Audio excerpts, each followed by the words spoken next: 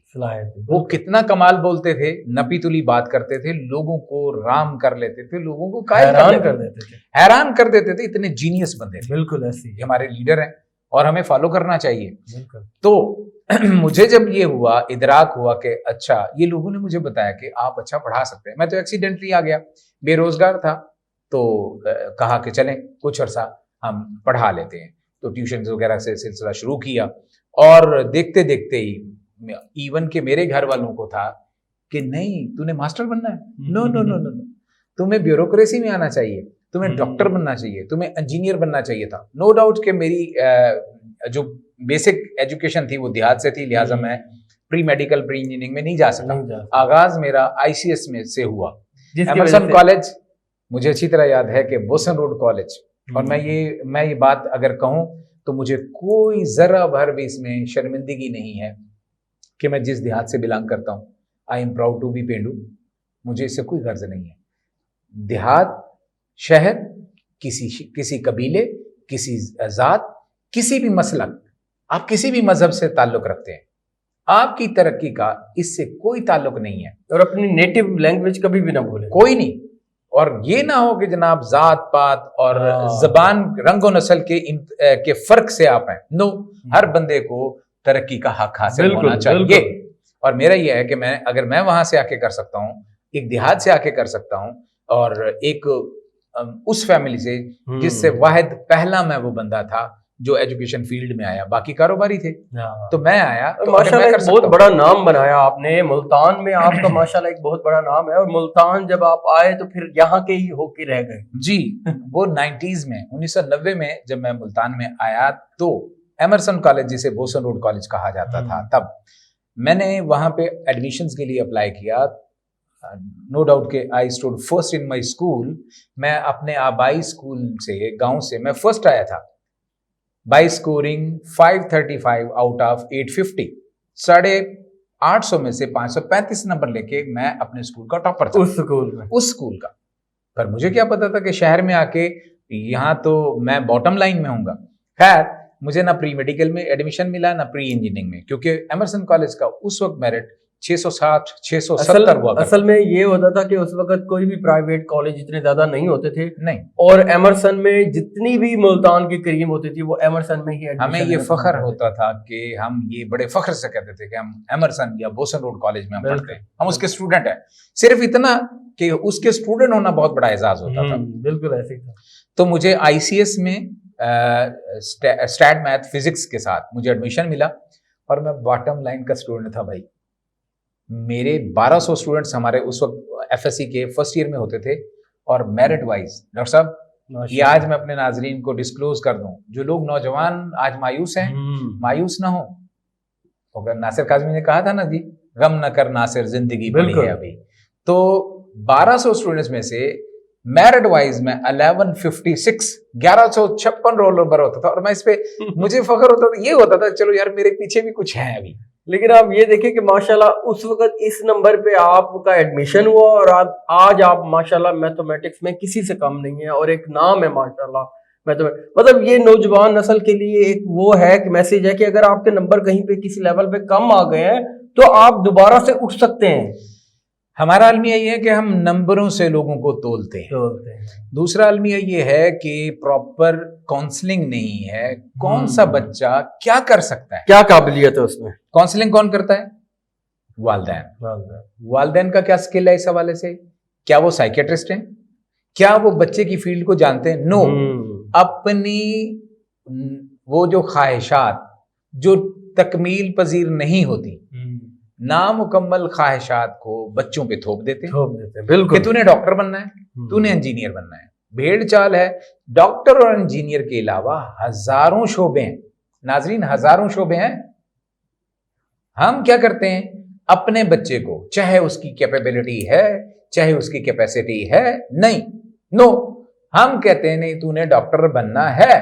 وہ ایک اچھا رائٹر بن سکتا ہے, وہ ایک اچھا سنگر بن سکتا ہے, وہ ایک اچھا آرٹسٹ بن سکتا ہے, وہ ایک اچھا جو ہے معاشرے کا بہترین بزنس مین بن سکتا ہے. صرف ہم جج نہیں کر پاتے کہ یہ ایکچولی کیا جج کون کرے گا.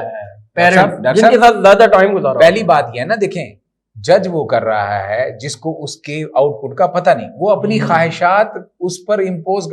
دیکھیں ایک کاؤنسلنگ ہونی چاہیے پراپر. ہمارے اسکولز ہمارے کالجز میں کوئی کاؤنسلنگ کا کانسیپٹ نہیں ہے، معذرت کے جبکہ ساتھ انٹرنیشنل لیول پر پراپر ایک پورا ڈپارٹمنٹ ہے جو اسٹوڈنٹس کی کاؤنسلنگ. جب آپ شروع سے ہی اس بلڈنگ کی بنیاد غلط رکھیں گے، بالکل اس بچے کو شروع سے آپ نے مائنڈ میں بٹھا دیا اپنے ڈاکٹر انجینئر بننا، تیسری آپشن دیتے نہیں دیتے. اور اس سے نتیجہ کیا نکلتا ہے؟ وہ کنویں کا مینڈک بن جاتا ہے، رٹا باز بن جاتا ہے.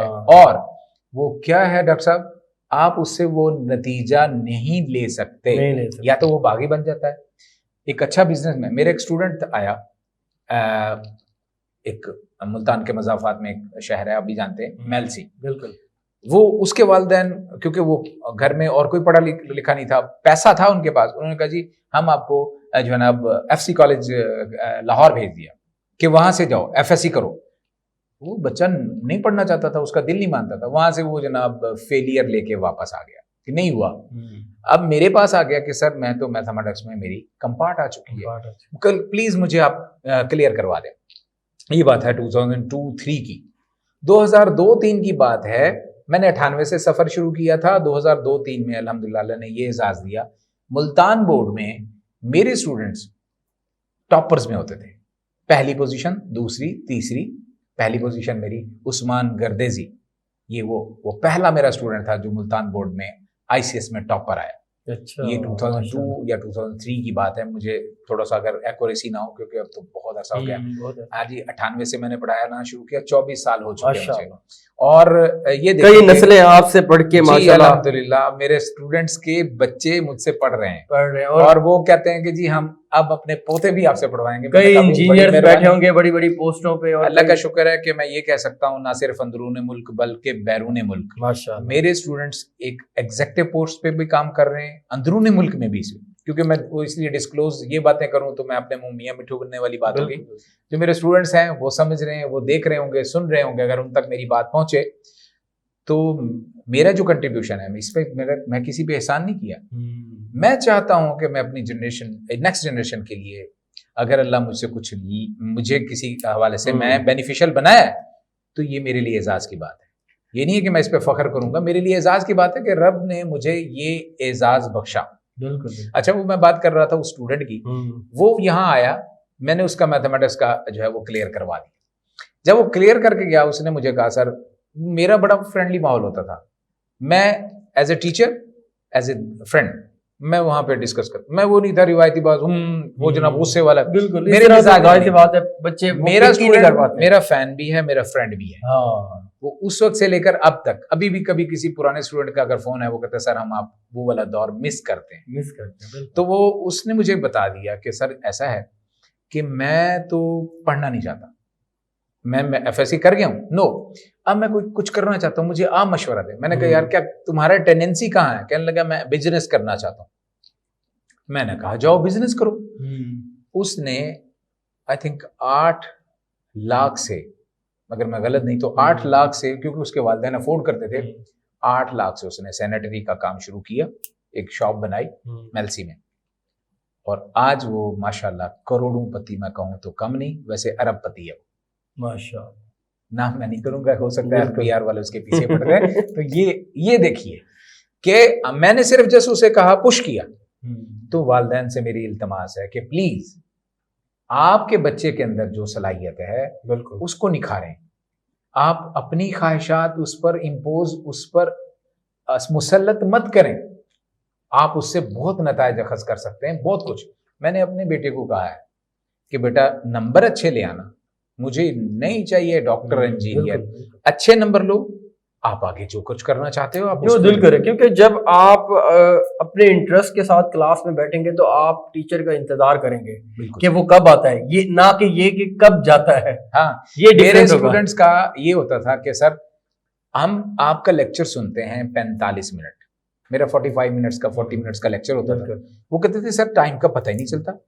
ایسے ہی میں ایک پیشن رکھتا ہوں، میرے اندر ایک ہے کہ میں اپنے سبجیکٹ، جب میں ایکسیڈنٹلی آ گیا پھر میں نے اسے اپنا لیا. اور جب پیشن ہوتا ہے نا پھر اب بھی میرا اسٹوڈنٹ اگر کوئی دیکھ رہا ہے ڈاکٹر صاحب میں آپ کو یہ وہ کہتے ہیں sir you are still young, کیونکہ میں نے کہا میں ینگ لوگوں کے ساتھ رہتا ہوں تو میں ینگ رہنا چاہتا ہوں. ورڈزورتھ نے کہا تھا کیا ہوا کہ میرے بال اگر سفید ہو گئے ہیں, جذبے تو جوان ہیں. بالکل, بڑھاپا آتا ہی جذبات سے ہے. اگر آپ پہلے وقت سے پہلے ہی اپنے آپ کو بوڑھا مسئلہ یہ ہوتا ہے کہ ہم یا تو جیتے ہیں ماضی میں یا مستقبل میں. اب میں آپ کو ایک بات کرنے والا ہوں, یہ میرا فلسفہ ہے کہ حال میں جینا سیکھو. بالکل, جو وقت ہے اس میں اپنا بیسٹ کرو. ڈاکٹر صاحب میں نے یہ نہیں کیا, میں نے وہ نہیں کیا, ماضی کے پچھتاوے لے کے بیٹھے رہتے ہیں. یہ بہت اچھی بات ہے. اس سے کیا ہوتا ہے, ماضی کے پچھتاوے, قاسم علی شاہ ہمارے بہت اچھے نیشنل لیول کے وہ ہیرو ہے, ایک قسم کا موٹیویٹر ہے, مجھے اچھا لگتا ہے. ان کی باتوں کو میں ایک بات کوٹ کروں گا, وہ کہتے تھے کہ جی ہم ماضی کے پچھتاووں اور مستقبل کے اندیشوں میں گھرے رہتے ہیں, بس فیوچر میں کیا ہوگا, پیچھے ہم نے یہ آگے کیا کرنا ہے, اس کے بعد ہم نے کیا کرنا ہے. یار یہ اگر پلاٹ لے لیتے تو آج یہ نہ ہوتا, یار یہ اچیو کر لیتے تو اب یہ ہوتا. بھائی جو گزر گیا اسے بھول جا, ماضی گزر گیا نا, حال میں جیئیں. ڈاکٹر صاحب اگر آپ حال میں جیتے ہیں تو کیا ہوگا, آج آپ کا حال اچھا ہے تو کل یہ ماضی بن چکا ہوگا. بالکل, جس کو آپ خوشی سے ڈسکس کریں گے کہ یہ وقت میرا آج حال اچھا ہے, کل یہ ماضی بنے گا, ماضی اچھا ہو گیا. اور اگر آپ حال میں بیٹھ کے اچھا ہے تو آپ کا فیوچر بھی اچھا ہو. سلطان صلاح الدین ایوبی رحمۃ اللہ علیہ مسلمانوں کے بہت عظیم جنرل ہیں, ٹھیک ہے, ان کی میں ایک بات کوٹ کروں گا. انہوں نے فرمایا کہ جو قوم اپنا آج بہتر نہیں بناتی, پھر سنیے گا, جو قوم اپنا آج بہتر نہیں بناتی اس کا کل بد نہیں بدترین ہوگا. بہت خوب کہا انہوں نے. اچھا دریجہ صاحب, آپ سے کچھ سوالات کرنا چاہوں گا جن میں ایک انٹرسٹنگ سوالات ہیں.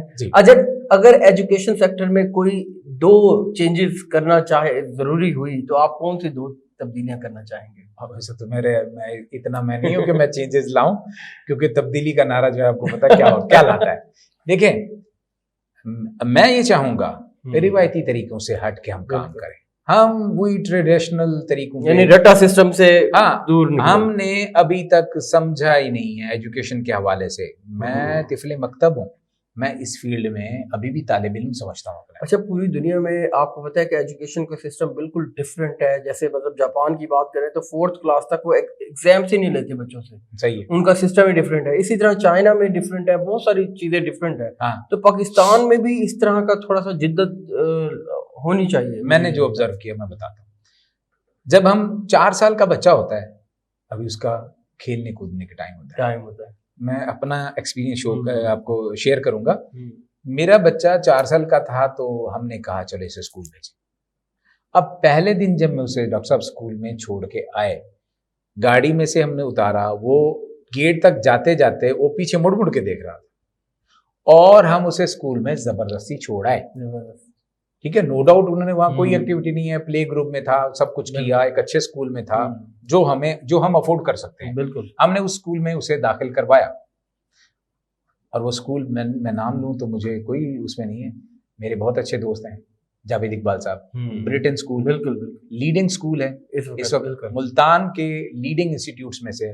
جاوید صاحب کو میں مبارکباد دوں گا کہ جاوید اقبال صاحب انتھک محنت کرنے والے ہیں, کمال بندے ہیں. تو وہ اس اسکول میں, میرے 3 بچے ہیں, تینوں اسی اسکول میں ہیں, اور پلے گروپ سے اب تک, بڑا بیٹا میرا لیول 10th میں ہے, اب پروموٹ ہوا ہے, تو میرا اتنا اعتماد ہے اس پہ. تو کیا ہوا کہ جناب میں چھوڑ کے آئے, ابھی ہم گھر واپس آئے تو کچھ دیر کے بعد فون آ گیا اسکول سے کہ جی آپ کا بچہ پریشان ہو رہا ہے, لے جائیں. تو ہم گئے, میاں بیوی دوبارہ وہ بچے کو لے آئے. تو میں نے اس دن سوچا ہم نے زیادتی کی ہے بچے. بالکل, ابھی اس کے کھیلنے کے دن چاہے وہ اسکول میں ہی کھیلتا ہے, ہم نے اس کو تو باؤنڈریز کے اندر قید کر دیا نا. تو یہ نہیں ہونا چاہیے, اس کو کھیلنے دیں. ہم نے اس کے اوپر, اس بچے کی صحت سے زیادہ اس پر کتابوں کا بوجھ لاد دیا. بالکل یار کیا ہے کہ آپ اپنے بچے کو اتنا ارلی اس دوڑ میں بھیج دیتے ہیں کہ مطلب آپ تنگ ہیں یا ٹائم نہیں دے پاتے اپنی اولاد کو. نتیجہ بہت سارے وہ بچہ اس وقت سے آپ سے بدزن ہونا شروع کہ یہ میرے اچھے نہیں. ایک دن میں بیٹھا اپنے بیٹے کو کہنے لگا کہ میں نا تمہیں, یہ کافی پہلے کی بات ہے, میں نے کہا یار میں تمہیں نا وہاں پہ بھیجتا ہوں یہ کیڈٹ اسکولز میں، یار میں تمہیں مری میں بھیجتا ہوں کیڈٹ اسکول میں، یقین، میں نے کہا وہاں تمہاری اچھی تعلیم ہوگی، اچھی تربیت ہوگی. ناظرین یہ بات سننے والی ہے. میں نے اپنے بیٹے کو کہا، بڑے بیٹے کو، کہ میں تمہیں کیڈٹ اسکول میں مری میں یا کسی بھی ایک جگہ جہاں اچھا اسکول ہے میں وہاں تمہیں بورڈنگ میں داخل کروا دیتا ہوں. ڈاکٹر صاحب یقین مانیے گا 2 دن وہ بچہ بخار میں مبتلا رہا، خوف سے کہ میں یہاں سے وہاں جاؤں گا کیا ہوگا. بعد میں اس نے کہا، میں نے کہا میں تو مذاق کر رہا تھا، تو بعد میں اس نے کہا پاپا میں تو ڈر گیا تھا کہ میں آپ کے بغیر کیسے رہوں گا. اب آپ دیکھیے کہ اس بچے کا جو اگر ہم وہاں چھوڑ آتے، یہ میں نہیں کہہ رہا ہوں کہ کیڈٹ سکولز کیڈٹ کالجز غلط ہیں، نو نو نو، کاؤنسلنگ کریں، بالکل بچے کو مائنڈ سیٹ بتائیں کہ وہ بچہ کہے میں I want to become doctor, I want to become engineer. ابھی بول نہیں سکتا کیا بنو گے، ڈاکٹر بنوں گا، پائلٹ بنوں گا، پہلے ہی اس کا مائنڈ سیٹ پہلے ہی بنا دیتے ہیں. اب پتہ نہیں اس کی ایبلٹیز ڈاکٹر بننے والی ہے. جسٹ فار جو کہہ رہا ہوں، والدین نے کہا میرا بیٹا ڈاکٹر بنے گا اور وہ جہاز بن گیا. سمجھ آ رہی ہے؟ بالکل. ایک آرٹسٹ کو آپ ڈاکٹر کیسے بنا سکتے ہیں؟ نہیں کہ اس کا مائنڈ شروع سے ایبلٹی نہیں ہوتا، اس طرف انٹرسٹ نہیں ہے. دوسرا ہم را ہینڈڈ ہوتے ہیں، ہمیں پالش کیا جاتا ہے. بالکل صلاحیتیں ہیں. کبھی آپ نے ہیرے کو دیکھو، وہ اتنا خوشنما نہیں ہوتا، تراشا جاتا ہے پھر جا کے وہ خوش. میرے بھائی جو ہے نا، میرے بڑے بھائی 3 مجھ سے بڑے بھائی، تینوں گولڈ اسمتھ، سونے کا کاروبار کرتے ہیں، سونے چاندی کا. تو وہ میں اکثر دیکھتا ہوں کہ وہ کوئی چیز بنا رہے ہوں، پہلے بھدی سی ہوتی ہے، پھر جب اس کو پالش کرتے ہیں، اس کو تراش وہ اتنی خوبصورت ہوتی ہے کہ آنکھیں کہتی ہیں واہ کیا بات، تو وہ تراشا جاتا ہے. ہمارے بچے ہیرے کی مانند ہیں، ان کو ضائع مت کریں. بالکل. اس کو ہیرے کی قدر جوہری کر سکتا ہے. تو اگر ہمارے بچوں کی پراپر کاؤنسلنگ ہو تو آپ دیکھیں ہم ایک بہترین نیشن بلڈ کر سکتے ہیں. بالکل. نہ تو گورنمنٹ نے اس کے بارے میں سوچا ہے، نہ ہی ہمارے والدین نے سوچا ہے. بھیڑ چال ہے، چلتے جا رہے ہیں. وہ بھائی یہ بتائیں کہ جی آپ یہاں کیوں آئے ہو؟ میں آپ کو میری باتیں کھری ہوں گی. بالکل بالکل. میں آپ کو بتاتا ہوں کہ میں اگر یہاں ملتان میں 9 نمبر چوک پہ جا کے میں تھوڑی دیر کے لیے یوں کر کے کھڑا ہو جاؤں تو میں آپ سے دعویٰ کے ساتھ کہتا ہوں 5 بندے میرے ساتھ آ کے یوں کر کے کھڑے ہو جائیں کہ کچھ ہو گیا ہے. میں کہوں گا جی کیوں کھڑے ہیں، یا آپ پوچھیں کہ جی آپ کیوں کھڑے ہیں ایسے، انہوں نے کہا یہ کھڑا تھا تو میں بھی دیکھنے لگ گیا ہوں کہ کیا ہو رہا ہے. بالکل اسی طرح جیسے فلائی اوور سے کوئی ایک بندہ نیچے دیکھ رہا ہو تو سارے رک جاتے ہیں. جہاں کوئی ایکسیڈنٹ ہو جائے بھائی بجائے ہیلپ کے تماشائی بہت سارے ہیں. بالکل بالکل. بھائی اس کی ہیلپ کرو.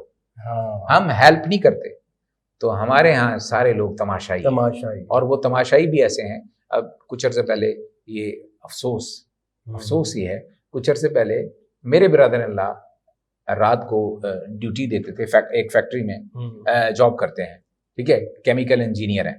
وہ وہاں سے اپنی ڈیوٹی سے رات کو آ رہے تھے، انہوں نے سامنے دیکھا کہ ایک موٹر سائیکل والے کا، وہ اپنی فیملی کے ساتھ جا رہا تھا، آگے کسی کیری ڈبے سے ٹکر ہو گئی اور وہ گر گئے. اب میرے برادر اللہ نے کیا کیا، اپنی موٹر سائیکل کو سٹینڈ پہ کھڑی کرنے لگا کہ اس کی ہیلپ کروں. سٹینڈ پہ نہیں گیا، وہ گر گیا، اس نے وہ چھوڑ کے بھاگ گیا اس فیملی کی ہیلپ کے لیے. ڈاکٹر صاحب بہت بڑے المیہ کی بات میں بتا، وہ گیا، اس کو ان کو بچوں کو ان کو اٹھایا، اس کی موٹر سائیکل کھڑی کی، چوٹے چھوٹے لگی ہوئی تھی کچھ. تو یہ رات کا ٹائم تھا. وہ جیسے ہی اپنے ہوش حواس میں آئے، کیا ہوا، پیچھے مڑ کے دیکھا اس کی موٹر سائیکل نہیں تھی. میرے برادر نہیں، اس بندے نے نہیں کیا، پیچھے کوئی اور کر گئے. وہی کہہ رہا ہوں نا کہ انسان نیکی کرے. کیا ہم مسلمان ہیں؟ یہ ہے جذبہ مسلمانی. اقبال نے جواب شکوہ میں کہا تھا نا، بالکل، کہ جب شکوہ کیا کہ جناب بدر میں، میدان بدر میں اللہ تو نے 313 کے لیے فرشتے اتار دیے تھے، آج کیوں نہیں ہماری مدد کرتا؟ تو اقبال نے جواب شکوہ میں کہا تھا کہ تھے تو آبا تمہارے مگر تم کیا ہو. اپنی حالت دیکھیے. بالکل. ہاں، تو ہم اپنی مسلمانیت کو دیکھتے نہیں ہیں اور ہم چل پڑتے ہیں جناب، ہم کہتے ہیں ہم بڑے مسلمان. نو. اور ہم کہتے ہیں یورپ والوں میں ہم خامیاں ڈھونڈتے ہیں. نو نو نو نو. اپنے اعمال دیکھیں، اپنے کرتوت دیکھیں. مجبور ہیں، کوئی بات نہیں، حالات سے مجبور ہیں، ہم لوگ ہیں، لیکن مجبوریاں اپنی جگہ. پر بہت سارے ہمارے ہم نے وہ خود ساختہ مسائل ہیں، ان کا حل ہے۔ بالکل بالکل جی اچھا، SNC کے بارے میں آپ کیا کہیں؟ ہاں، سنگل نیشنل کریکولم، بالکل single nation curriculum, sorry single nation curriculum جو ہے یہ بہت اچھا نظام ہے۔ بالکل، پر وہ کہتے ہیں نا جیسے چائنا کی کوئی چیز، وہ کہتے ہیں یہ چل گئی تو 100 دن، نہ چلی تو ایک دن بھی نہیں چلی۔ مطلب آپ کیا لگتا ہے کہ یہ امپلیمنٹ ہوگا؟ اگر امپلیمنٹ ہوگا تو یہ کس حد تک فائدہ دے سکتا ہے گورنمنٹ سیکٹر کو اور کس حد تک نقصان دے سکتا ہے پرائیویٹ سیکٹر کو؟ پہلا تو میرا یہ سوال ہے کہ کیا ہم ایک قوم ہیں؟ پہلی چیز، اگر ہم ایک قوم ہیں تو سنگل نیشن کریکولم کا مطلب بھی یہ ہے، ایک قوم ایک نصاب، ایک نصاب، ٹھیک ہے، چاہے وہ غریب کا بچہ ہو چاہے وہ امیر کا بچہ۔ دیکھیں ہم جب اس ڈسکریمنیشن پہ جاتے ہیں، غریب امیر، کیا ہم اس وقت اپنے ہی لیڈر حضرت محمد صلی اللہ علیہ وسلم ان کی بات کو ہم ڈینائی تو نہیں کر رہے؟ بالکل، آپ نے کیا فرمایا تھا؟ کسی عربی کو اجمی پر کوئی فوقیت تھا خطبہ حجت الوداع پہ آپ نے نہیں فرمایا تھا؟ بالکل بالکل، کسی کالے کو گورے پہ کوئی فرق نہیں ہے۔ ہم کیوں یہ بھول جاتے ہیں؟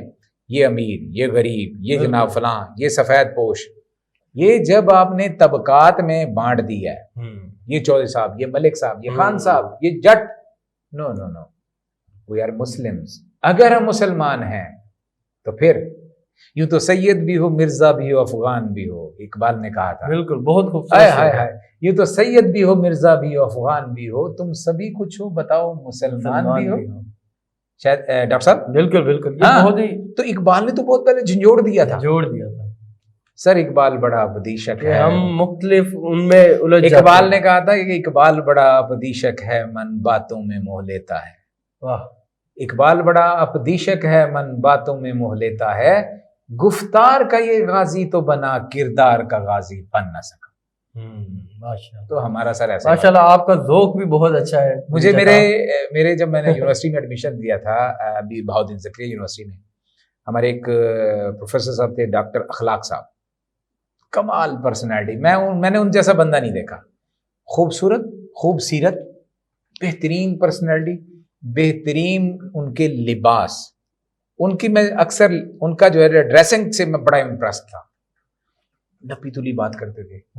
انہوں نے ہمارے سینئرز کی جب فیئرویل پارٹی تھی اور ہماری ویلکم پارٹی تھی، ہم نے ایک ساتھ ہوئی، تو مجھے شوق تھا اسٹیج پہ آنے کا، تو میں بعد میں اپنی کلاس کا CR بھی رہا ہوں، کلاس ریپریزنٹیٹیو بھی رہا، تو میں نے جب اپنا ایک چھوٹی سی اس وقت تب آزمائی کرتا تھا غزل وغیرہ پہ، میں نے اپنی ایک ایسی سی بے وزن سی غزل سنائی، ہم تو طالب علم ہیں، تو میں سیکھ رہا تھا، میں نے کہا چلیں، میں نے اپنا مدعا بیان کیا، تو اس کے بعد ڈاکٹر صاحب نے، وہ جو بعد میں ڈاکٹر بن گئے PhD ماشاءاللہ، اخلاق صاحب نے مجھے کہا کہ بھائی تم کدھر آ گئے ہو؟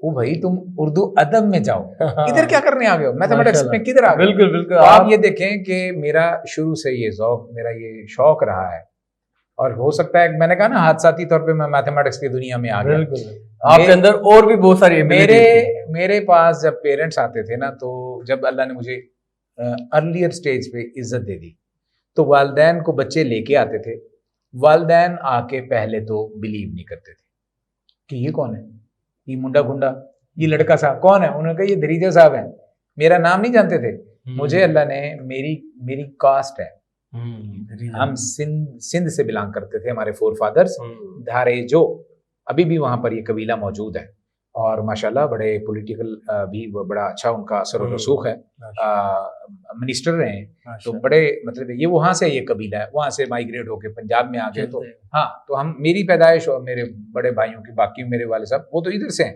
پنجاب سے ہی ہیں، پنجاب کے ایک ڈسٹرکٹ ملتان، بالکل، اور وہاں کا ایک چھوٹا سا گاؤں، بالکل میں وہاں سے بلانگ کرتا ہوں۔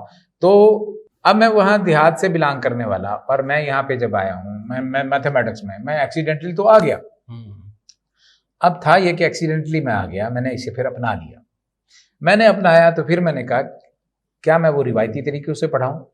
نو، میں نے ہٹ کے میں نے کہا مجھے جو کسک رہی، جو میرے اساتذہ کی طرف سے نو ڈاؤٹ میرے لیے قابل احترام ہے، بالکل بالکل، لیکن وہ روایتی طریقوں میں بعض اوقات بچوں کو بیک اپ نہیں کرتے، تو وہ جو آپ نے فیل کی وہ آپ نے میں نے ایز اے اسٹوڈنٹ جو فیل کیا، میں نے اپنے اسٹوڈنٹس کو فیل نہیں ہوئی. یہ بہت اچھی بات ہے. ہاں. چلے جی شفیق عاطف دریجہ صاحب, آپ کے ساتھ گفتگو کر کے بہت مزہ آیا. آپ کی تمام جتنی بھی باتیں تھی, ابھی ٹائم شارٹ ہونے کی وجہ سے ہم وائنڈ اپ کی طرف جاتے ہیں. جی بالکل سر, آپ کا بہت بہت شکریہ, آپ میرے پروگرام میں آئے. انشاءاللہ ناظرین آپ لوگوں سے بھی ہوگی پھر ملاقات. اپنا بہت سارا رکھیے گا خیال. اللہ حافظ, فی امان اللہ.